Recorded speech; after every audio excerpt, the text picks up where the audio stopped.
देशाच्या विकासात गर्जना होऊ द्या शंखांची, देशाच्या विकासात गर्जना होऊ द्या शंखांची. आजचा विद्यार्थी उडण्यासाठी सक्षम आहे, फक्त गरज आहे संधीरूपी पंखांची. जय हिंद मित्रांनो, माझे नाव नेहा जावेद तांबोळी. मी BA फायनल इयरची विद्यार्थिनी, SG काळभोर कॉलेज, लोणी काळभोर, पुणे. आज मी एका खूपच महत्त्वपूर्ण विषयावर माझे विचार मांडणार आहे, जे आपल्या प्रत्येक देशवासीला जाणून व समजून घेणे आवश्यक आहे. तो म्हणजे शासकीय शिष्यवृत्ती योजना व तिची अंमलबजावणी.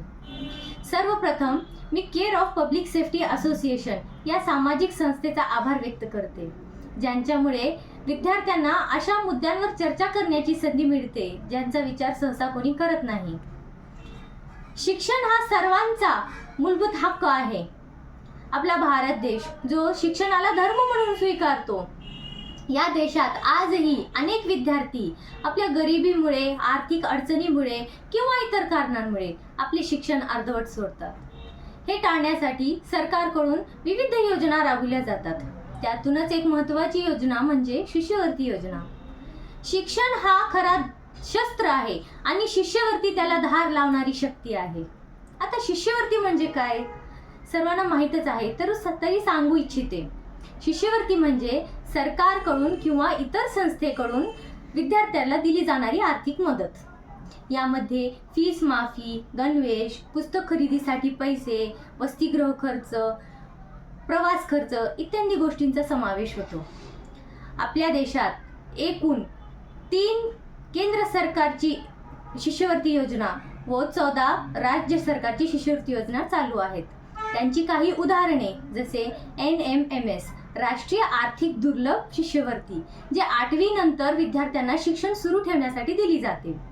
तसेच पदव्युत्तर शिष्यवृत्ती ST, SC, OBC यांच्याद्वारे.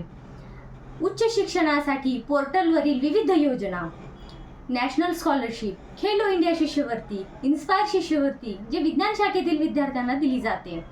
तसेच विशेष मुलींना दिली जाणारी शिष्यवृत्ती, अशा प्रकारच्या अनेक योजना आहेत. या योजनेचा मुख्य उद्दिष्ट काय, तर आर्थिक दुर्लभ घटकातील विद्यार्थ्यांना मदत करणे आणि गुणवंत विद्यार्थ्यांना प्रोत्साहन देणे, शिक्षण सोडणाऱ्या विद्यार्थ्यांचे प्रमाण कमी करणे आणि विशेष समाजात शिक्षणाची एकरूपता, एक समानता प्रस्थापित करणे. या योजनांची अंमलबजावणी सरकारकडून विविध रूपात होत आहे. सरकार आपले काम चांगले करत आहे, पण माझा प्रश्न आहे यात येणाऱ्या अडचणींवर.